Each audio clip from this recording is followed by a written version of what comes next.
ನಮೋ ದೇವ್ಯೈ ಮಹಾದೇವ್ಯೈ ಶಿವಾಯೈ ಸತತಂ ನಮಃ ಸರ್ವದೈತ್ಯ ವಿನಾಶಿನ್ಯೈ ದಿವ್ಯರೂಪಿಣಿ ತೇ ನಮಃ.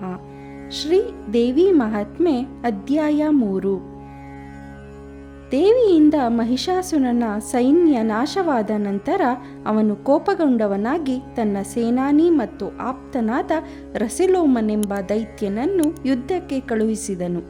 ರಸಿಲೋಮನು ದೇವಿಯ ವಾಹನವಾದ ಸಿಂಹವನ್ನು ತನ್ನ ಬಾಣಗಳಿಂದ ತೀವ್ರವಾಗಿ ಘಾತಿಸಿದನು. ಆದರೆ ಅದು ಅವನಿಗೆ ತಿರುಗಿ ಬಂದು ಘಾಸಿಗೊಂಡನು. ದೇವಿಯ ಮೇಲೆ ಬಾಣಗಳನ್ನು ಪ್ರಯೋಗಿಸಲು ಅವು ವ್ಯರ್ಥವಾದವು. ರಸಿಲೋಮನ ರಥ, ಅಸ್ತ್ರ, ಖಡ್ಗ, ಬಾಣಗಳು ನಾಶವಾದವು. ಆಗ ಅವನು ಆ ಹೆಂಗಸು ಸಾಮಾನ್ಯಳಲ್ಲ, ಆದರೆ ಸ್ತ್ರೀಯನ್ನು ಕೊಲ್ಲುವುದು ಸರಿಯಲ್ಲ ಎಂದುಕೊಂಡನು. ಅಷ್ಟರಲ್ಲಿ ದೇವಿಯು ತನ್ನ ಬಾಣವನ್ನು ಆ ದೈತ್ಯನ ಮೇಲೆ ಪ್ರಯೋಗಿಸಿದಳು. ಇದರಿಂದ ರಸಿಲೋಮನ ಕವಚ ಆಯುಧಗಳು ನಾಶವಾದವು. ಅವನು ತನ್ನ ಗದೆಯನ್ನು ದೇವಿಯ ಮೇಲೆ ಪ್ರಯೋಗಿಸಿದನು. ತನ್ನ ಶೂಲದಿಂದ ದೇವಿಯು ಅದನ್ನು ಪುಡಿಗುಟ್ಟಿದ್ದಳು. ರಸಿಲೋಮನು ಮೂರ್ಛಿತನಾದನು. ಮತ್ತೆ ಎದ್ದವನಾಗಿ ಶಕ್ತ್ಯಾಯುಧವನ್ನು ಪ್ರಯೋಗಿಸಲು ಅದೇ ಆಯುಧದಿಂದ ದೇವಿಯು ಅವನನ್ನು ಘಾತಿಸಿದಾಗ ಅವನು ಸತ್ತು ಶಕ್ತ್ಯಾಯುಧವು ದೇವಿಯ ಕೊರಳಹಾರವಾಗಿ ಬಂದು ಸೇರಿತು. ರಸಿಲೋಮನು ದೇವಿಯಿಂದ ಹತನಾದ ಬಳಿಕ ಅವನ ಮಿತ್ರ ರುದಗ್ರನು ತನ್ನ ಬಿಲ್ಲು ಬಾಣಗಳಿಂದ ದೇವಿಯ ಮೇಲೆ ಪ್ರಯೋಗಿಸಿದನು. ಮೋಡದ ಮಳೆಯಿಂದ ಆಕಾಶ ಆವರಿಸಿತು. ದೇವಿಯು ತನ್ನ ಮೇಘಾಸ್ತ್ರದಿಂದ ಅದನ್ನು ಕರಗಿಸಿದಳು. ರುದಗ್ರಾಸುರನಿಗೆ ಸ್ತ್ರೀಯೊಬ್ಬಳ ಪರಾಕ್ರಮ ನೋಡಿ ಅಚ್ಚರಿಯಾಗಿತ್ತು.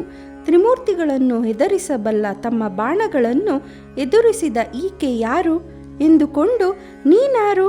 ನೀನು ದೇವತೆಗಳ ಬಂಧುವೆ ಎಂದು ಕೇಳಿದನು. ದೇವಿಯು ದೈತ್ಯನ ಮಾತಿಗೆ ನಸುನಕ್ಕು, ನಾನು ಜಗನ್ಮಾತೆ ಮಹಾಲಕ್ಷ್ಮಿ.